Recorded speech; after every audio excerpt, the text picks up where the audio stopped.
Bonsoir à tous et bienvenue. Une semaine après la prestation de serment du président Ouattara, le dialogue politique a repris entre le pouvoir et l'opposition, présidé par le chef du gouvernement. Cette première séance a vu la participation de 14 partis politiques et 16 organisations de la société civile.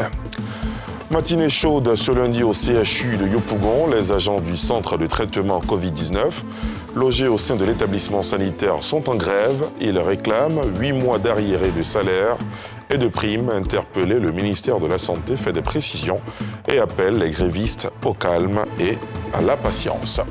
Et puis, cette nouvelle alerte concernant le coronavirus, une nouvelle souche du virus, pour l'instant hors de contrôle, a été découverte au Royaume-Uni, occasionnant un confinement de Londres et d'une partie de l'Angleterre juste avant Noël. Une nouvelle variante soupçonnée d'être à 70% plus contagieuse que la précédente.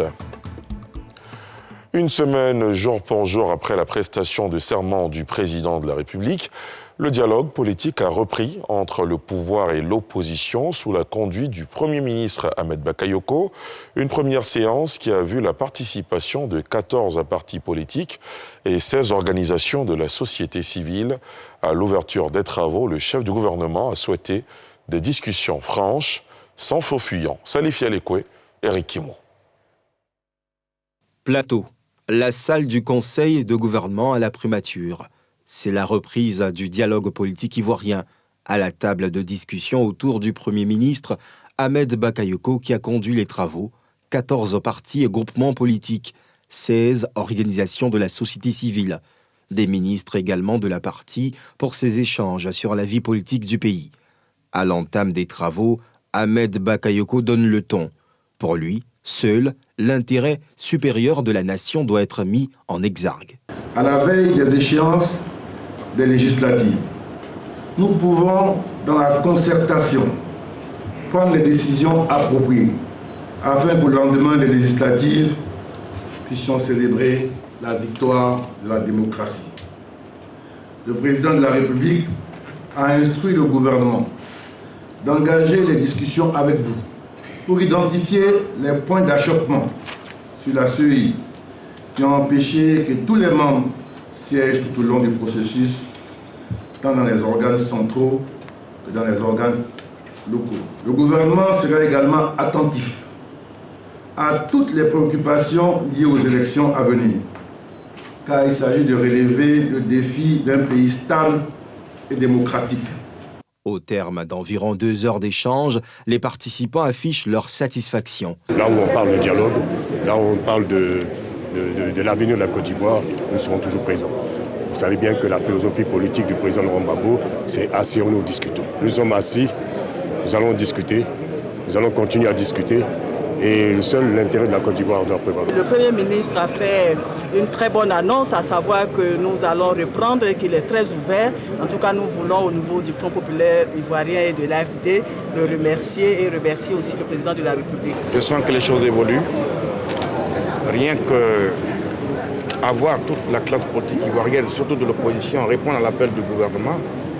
Il y a quelques semaines, on ne reconnaissait pas le pouvoir. Ça veut dire quoi? Qu'on avance. J'ai senti dans le visage la volonté d'aller à la paix. Tous ces acteurs sont décidés à favoriser une décrispation du climat sociopolitique. Un prochain rendez-vous est prévu les jours prochains pour débattre des sujets retenus. Et cette matinée chaude ce lundi matin au CHU de Yopougon, les agents du centre de traitement Covid-19 logés au sein de l'établissement sanitaire ont entamé un mouvement de grève. Ils réclament 8 mois d'arriérés de salaire et de primes. Interpellé, le ministère de la Santé fait des précisions et appelle les grévistes au calme et à la patience. Le récit de cette matinée chaude en plein hôpital dans ce reportage de Thiemé Dandje et Aruna Zeba. Service désert, des portes fermées, linge à terre, cours insalubres. Le centre de traitement Covid-19 au CHU de Yopougon présente un visage bien pâle. Cet état des lieux est du fait de ses agents. À quelques mètres des locaux, ils battent le pavé. 8 mois de salaire. 8 mois de salaire. Difficile pour les forces de l'ordre de les contenir. Par moments, les esprits se chauffent. Les échanges deviennent houleux. L'officier de police engage alors des pourparlers avec le leader de la grogne. Résultat, rue et entrée du CHU de Yopougon sont libérées. Pas question pour autant de battre en retraite. Regroupés dans la cour, les grévistes crient leur colère en lien, selon le porte-parole, avec des arriérés de salaire et primes Covid-19. Parmi nous, sur les 400 personnes, il y a plus de 300 qui n'ont pas de salaire, qui ne sont pas fonctionnaires, qui travaillent ici. Il y a des malades qui sont là. On nous envoie toujours les malades. On ne refuse pas de travailler, on ne refuse pas de prendre les malades. Mais nos 8 mois de salaire, nos 8 mois de primes, que ce soit versé. Au cabinet du ministre de la Santé, le mouvement inquiète. Dépêché sur les lieux, le conseiller technique Salif Sanogo s'enquiert des préoccupations des manifestants. De retour à ses bureaux au plateau, il fait des précisions. Ce qui a motivé ce retard, c'est qu'à un moment donné, il y avait un problème de documents.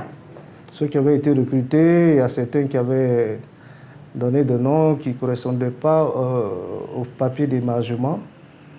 Et les signatures n'étaient pas conformes. Vous savez, quand c'est la Banque mondiale qui paye, elle veille à ce que l'argent qui a été promis à cet effet soit utilisé à bon escient. Donc, ce qui fait que les responsables qui ont la gestion de cette charge-là veillent au grain jusqu'à ce que tout soit bien clair avant de commencer à payer. Le collaborateur du ministre, Aka Owele, rassure que le contentieux va être vidé au plus tard, le 31 décembre prochain. Aussi, appelle-t-il au calme et à la patience. Les documents qu'il va envoyer ont été revus et corrigés, ont été mis à jour. Les dossiers sont parvenus aux responsables de la Banque mondiale la semaine dernière, c'est-à-dire le jeudi. Ça a été acheminé pour paiement. C'est sûr que jusqu'à la fin de l'année, ils auront les primes. Je leur demande encore beaucoup de patience. La semaine dernière, les chauffeurs contractuels recrutés dans le cadre de la riposte nationale à la maladie à coronavirus avaient observé un mouvement similaire. Peu après, ils avaient obtenu gain de cause. Même résultat attendu par les agents en poste au centre de traitement Covid-19 du CHU de Yopougon. Après l'exécutif ivoirien et la Côte d'Ivoire sportive, c'est au tour des hommes de médias dans leur ensemble de faire bloc derrière Jacques Anouma. La candidature de l'Ivoirien à la tête de la présidence de la Confédération africaine de football est devenue l'affaire de tous. Ce matin au plateau, le président de l'Union nationale des journalistes de Côte d'Ivoire a mis plume et micro en ordre de bataille pour l'élection de l'ex-président de la Fédération ivoirienne de football. On retrouve Thiemé Dandje et Arona Zeba. Top départ de la bataille de la mobilisation électorale pour Jacques Bernard Anouma, candidat à la présidence de la Confédération africaine de football. Sur cette route, un autre appui, celui des hommes de médias du pays. Ce soutien vient s'ajouter à ceux du gouvernement et d'anciens ministres du milieu sportif. Je suis candidat pour restaurer notre maison commune. Je suis candidat pour une gestion moderne, responsable et transparente de la CAF. J'ai un projet de développement innovant qui s'intitule sobrement « Servir le football africain ». L'ancien patron de la Maison de Verre d'Abidjan-Treichville salue l'engouement national suscité par le premier magistrat du pays. Le président de la République, son Excellence M. Alassane Ouattara, a pris les choses en main. Il en a fait une priorité et le gouvernement de la République de Côte d'Ivoire une cause nationale. Bien avant, le président de l'Union nationale des journalistes de Côte d'Ivoire rassurait le candidat de la détermination des plumes et micros du pays pour promouvoir ses atouts. La cérémonie de ce jour a une double signification. Il s'agit d'abord d'honorer cet homme pour tout ce qu'il a fait déjà pour la Côte d'Ivoire à travers la présidence de la Fédération ivoirienne de football. La seconde raison, c'est la volonté des journalistes à travers leur fêtière à se joindre à la mobilisation et à l'élan de solidarité nationale autour de sa candidature. Les autres entités du corps social ivoirien ont été invités à emboîter le pas à l'UNJCI. Nous prouvons ici, tous rassemblés, que la Côte d'Ivoire, quand il s'agit d'une grande cause commune, est prête pour se mettre ensemble. Il a tant apporté au football africain en général que nous pensons que c'est l'homme qu'il faut pour apporter la transparence, la rigueur et la gouvernance qu'il faut à la Confédération africaine de football. Notons que la publication de la liste des candidats retenus pour succéder au malgache Ahmad Ahmad est fixée au 12 janvier prochain. L'Observatoire africain pour la promotion de la bonne gouvernance vient de primer une vingtaine d'acteurs socio-économiques de la sous-région ouest africaine. L'événement a eu lieu dans la commune de Marcory au cours d'un dîner-gala dit de l'excellence et du mérite. Parmi eux, de nombreux Ivoiriens dont les performances ont été reconnues dans divers domaines d'activité. Pierre Dipomelin, Arona Zeba. La 4e édition du dîner-gala de l'Observatoire africain pour la promotion de la bonne gouvernance s'est tenue samedi à Marcory. Il s'agissait pour les initiateurs de célébrer l'excellence et le mérite. Le jury, composé pour la plupart de professionnels des médias, a révélé les meilleurs acteurs socio-économiques de l'Afrique de l'Ouest, chacun dans son domaine d'activité. Les Ivoiriens tiennent une bonne place parmi les lauréats. Les efforts du ministre de la Santé dans la lutte contre la Covid-19 ont été reconnus. À la vérité, c'est toute la nation qui mérite ce prix. Avec en première ligne, bien sûr, son Excellence le Président de la République. Parce que vous savez que au niveau du plan de riposte contre la Covid, tout est décidé au niveau du Conseil national de sécurité. L'équipe du comité de veille ne fait donc appliquer des mesures qui sont décidées au plus haut niveau, mais bien entendu après avoir fourni les éléments techniques. Parmi la vingtaine de lauréats, des hauts cadres de l'administration ivoirienne, mais aussi des opérateurs économiques de la sous-région. Nous sommes à une fin d'année et puis je viens d'être distingué dans le cadre d'un développement social. On me distingue aujourd'hui comme un meilleur parmi tant d'autres. Je ne peux qu'avoir un sentiment de fierté. Je dédie ce prix à mes collaborateurs parce que tout seul, on ne peut pas réussir le parcours qui a été le mien pour arriver à ce stade et avoir des références en matière de gestion d'entreprises et de presse privée. À la Randais, il y a beaucoup d'agents. Il y en a même qui sont dans les localités les plus reculées. Ceux qui se battent pour que le cacao de Côte d'Ivoire soit de qualité. Ceux qui se battent pour que l'anacarde de Côte d'Ivoire soit de qualité. Et ceux qui font qu'aujourd'hui la Côte d'Ivoire peut baser son économie sur l'agriculture. C'est à ceux-là qu'on doit dédier ce prix-là. Il y a aussi notre ministère, avec le ministre Adjumani, qui, depuis qu'il est arrivé, en tout cas, a placé l'ANADER là où elle doit être. Nous sommes plus de 230 personnes en Guinée. Nous émettons à Conakry et dans toute la Guinée, nous avons 2 chaînes de télévision. Donc si on est à ce niveau aujourd'hui, évidemment c'est grâce à ces ouvriers-là, c'est grâce à ces journalistes, c'est grâce à ces cadreurs-là. L'Observatoire africain pour la promotion de la bonne gouvernance est une structure apolitique basée en Côte d'Ivoire. Son objectif principal est de faire la promotion des cadres et compétences sur tout le continent africain. Et ce soir, le dossier de la rédaction s'intéresse à un business à 90% féminin, la naissance des nails bars, des bars à ongles, tout simplement. Un salon prisé par les femmes pour se faire embellir les ongles. Arrivé en Côte d'Ivoire au cours des dernières décennies, la mode des ongles parfaitement manucurés connaît une ascension et s'inscrit comme un inconditionnel de la beauté chez la femme, offrant une opportunité d'affaires à saisir, une activité lucrative que tentent de développer et professionnaliser les acteurs du secteur, car pour les businesswomen qui s'y mettent, l'activité est rentable et permet de vivre décemment, comme nous le montrent Nadia Edja et Mathurin Badé. Des ongles aux formes arrondies, carrés ou pointus, avec des couleurs allant du ton neutre au plus vif ou imprimé aux couleurs de tissu pagne. Une tendance de plus en plus en vogue qui a suscité l'ouverture de ce nails bar ou encore bar à ongles depuis 3 ans maintenant. Ici, c'est des ongles, spécialement des ongles qu'on fait ici au fait. Le gel, la résine, le permanent, le gainage, la cligelle, la clinique, tout ça là, c'est ça qu'on fait. Pour bénéficier de ces soins de beauté, il faut débourser entre 1 000 et 15 000 francs CFA.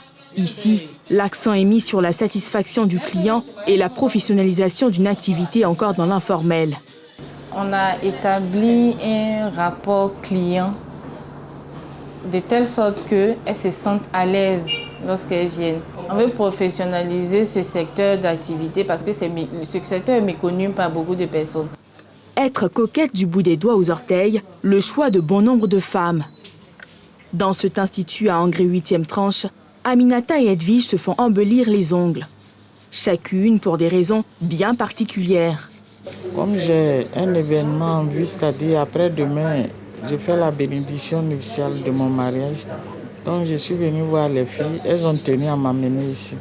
Surtout qu'on va passer la bague, je pense que les gens auront quand même l'œil sur mes mains. Je pense qu'une dame doit forcément faire ses ongles. Ça fait partie des soins du corps, en fait. Surtout, ça dépend aussi de mon travail aussi. Si elle est pour certaines une arme de séduction et de propreté, l'onglerie est pour d'autres une opportunité d'affaires. Alison fait partie de celles qui se sont lancées dès l'avènement de ce business. L'activité entamée avec 4 personnes, dont sa responsable, s'est étendue et emploie aujourd'hui environ 20 personnes. Aujourd'hui, je peux dire que nous sommes à un niveau vraiment, par la grâce de Dieu, élevé. Il y a 2 magasins ouverts d'onglerie. C'est rentable du moment où la personne même est vraiment sait ce qu'elle veut. Mercredi, jeudi, quand dimanche, là, souvent même c'est rempli, il n'y a pas de place. Ici, je m'en sors bien, j'arrive à m'occuper de ma famille. Un secteur rentable qui est devenu fortement concurrentiel. Maintenant, c'est connu et même des clientes même font les coins. Donc ça fait qu'il y a un genre de concurrence.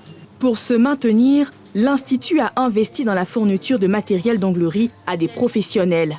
Je suis venue faire les achats, comme c'est la fête, donc tout le monde se prépare. Les chéris, les vernis permanents, les agrigels, voilà, et puis les paillettes. Du jour au lendemain, il y a des qualités qui sortent, donc il faut apprendre. Il ne s'agit pas d'apprendre un peu petit pour dire que tu connais tout, mais il faut toujours apprendre parce que c'est un métier vraiment délicat.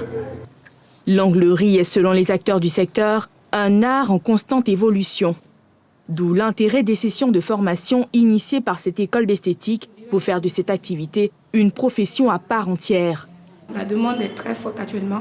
Sur l'ensemble de nos étudiantes, on est à 70% de demande au niveau de l'onglerie. Et ce qui fait la tendance actuellement, dès qu'elles finissent les formations, elles sont directement employées. Donc c'est le métier qui est très à la mode, on dira dernièrement. Le secteur est assez informel, donc on essaie de le rendre plus professionnel en permettant aux gens d'avoir des certificats et des diplômes en fin de formation. S'ils s'en sortent au quotidien, les professionnels de l'onglerie devraient se frotter davantage les mains avec les fêtes de fin d'année qui approchent à grands pas. Cette rentrée parlementaire de la section de Cocody du Parlement des jeunes de Côte d'Ivoire, de nouveaux parlementaires ont été intronisés et plusieurs formations ont été faites à l'intention des jeunes. Un sujet de Yeli Traoré et Tanguy Konan. Pour leur rentrée parlementaire, les jeunes de la section de Cocody du Parlement des jeunes ont sorti le grand jeu. Mobilisation des parlementaires et des jeunes, renfort de formateurs, tout a été mis en œuvre pour faire de cette rentrée une réussite. La section a profité de cette rentrée pour faire un bilan de ses activités. Dans l'optique de donner la possibilité à d'autres jeunes d'adhérer à l'organisation, nous avons procédé au recrutement de jeunes dynamiques, âgés de 16 à 35 ans. Ces derniers ont par la suite reçu des formations intenses sur plusieurs thématiques afin d'avoir les rudiments nécessaires pour porter haut le flambeau du Parlement des jeunes de Côte d'Ivoire. Cette rentrée parlementaire a vu l'intronisation de nouveaux membres de l'organe. Aujourd'hui, notre pays a besoin d'une jeunesse compétente, a besoin d'une jeunesse formée, d'une jeunesse aussi engagée. Donc, face à cela, je ne pouvais pas refuser d'accompagner plus jeunes dans ce souci d'être l'élite parlementaire, d'être l'élite intellectuelle, d'être l'élite citoyenne et de s'engager de façon citoyenne pour le pays. Le Parlement des jeunes de Côte d'Ivoire est une organisation apolitique dont l'objectif principal est de promouvoir la démocratie, la paix et la défense des droits des jeunes. À l'étranger, le Mali a annoncé la fermeture des écoles, bars, restaurants et certains commerces pour contrer une hausse du nombre de cas de Covid-19 depuis plusieurs semaines. Les bars et restaurants seront fermés durant 14 jours depuis samedi et tous les établissements d'enseignement privé et public seront fermés jusqu'au 10 janvier, selon le porte-parole du gouvernement à l'issue d'un conseil des ministres extraordinaire. Yéli Traoré. Face à la recrudescence des cas de Covid-19 dans le pays, le Mali a décrété un état d'alerte sanitaire pour 6 mois et un état d'urgence pour 10 jours à compter de samedi. L'état d'urgence en vigueur, quasiment sans interruption depuis 2015 au Mali, avait été abrogé de fait par la démission du gouvernement suite au coup d'État du 18 août. Quant à l'état d'alerte sanitaire, il permettra une souplesse administrative et le renforcement des services de santé. L'état d'urgence est adopté. Ce vendredi 18 décembre 2020, mais pour une durée de 10 jours. Un décret portant sur l'état d'alerte sanitaire couvrant une période de 6 mois à compter du 18 décembre. Le porte-parole du gouvernement a également annoncé la fermeture des rues marchandes, à savoir les foires, mais les marchés très prisés des Maliens qui s'y approvisionnent en très large majorité au jour le jour resteront, eux, ouverts. Les rassemblements seront limités à 50 personnes jusqu'au 10 janvier. Le gouvernement avait fait état mercredi d'une progression continue du nombre de cas testés positifs et de décès, une situation jugée préoccupante. Les professionnels des médias se sont inquiétés dimanche des menaces que fait peser, selon eux, sur la liberté de la presse, la restauration de l'état d'urgence. Au nom de la lutte contre la maladie à coronavirus, nous n'allons jamais accepter de qui que ce soit la remise en cause des libertés essentielles, notamment la liberté de la presse. Relativement épargné au début de la pandémie, le Mali a enregistré un pic de plus de 150 cas par jour début décembre. Les hôpitaux de Bamako sont saturés et le nombre de tests effectués est passé de quelques 500 journaliers en mars à près de 2500 aujourd'hui. Et puis cette nouvelle alerte concernant le coronavirus, une nouvelle souche du virus, pour l'instant hors de contrôle, a été découverte au Royaume-Uni, occasionnant un confinement de Londres et d'une partie de l'Angleterre juste avant Noël. Cette nouvelle variante, soupçonnée d'être 70% plus contagieuse que la précédente, a été observée au Royaume-Uni, en Afrique du Sud, en Italie, aux Pays-Bas, en Australie ainsi qu'au Danemark. Yéli Traoré nous fait le point. La nouvelle souche du coronavirus découverte au Royaume-Uni et qui serait hors de contrôle selon le gouvernement sévit également en Afrique du Sud, en Italie, aux Pays-Bas, en Australie ainsi qu'au Danemark. Une catastrophe en cette période de fin d'année. Particularité de cette nouvelle variante du virus, elle serait 70% plus contagieuse que la précédente. Le Royaume-Uni se trouve brutalement coupé du monde lundi après la décision de nombreux pays de suspendre leurs liaisons au risque d'un chaos dans ses approvisionnements à quelques jours de Noël et du Brexit. Je pense que c'est la bonne chose à faire pour le moment. Avec l'arrivée de la nouvelle souche qui arrive dans la région, cela peut être assez grave. Nous ne voulons pas accabler le NHS, car si cela arrive, comment pouvons-nous traiter efficacement tous ceux qui seront en contact avec cette nouvelle souche du virus Covid ? Si ces restrictions sont nécessaires, ainsi soit-il. Si tout cela nous aide à nous débarrasser plus rapidement du coronavirus. Après tout, Noël ne dure que 2 jours. On peut le célébrer en janvier, février, peu importe. Déjà très critiqué pour ses hésitations et revirements au fil de cette année de crise, le Premier ministre Boris Johnson a provoqué la stupeur et parfois la colère pendant le week-end en reconfinant, avec quelques heures de préavis, 16 millions d'habitants de Londres et du sud-est de l'Angleterre. La nouvelle variante du virus, détectée également en Afrique du Sud, pourrait expliquer la rapidité des transmissions de la seconde vague, qui touche également des patients plus jeunes, selon le ministre de la Santé du pays. Et c'est ici que prend fin ce journal préparé par l'ensemble de la rédaction, réalisé par François Ossou. Merci de nous avoir suivis. Rendez-vous demain à 19h50.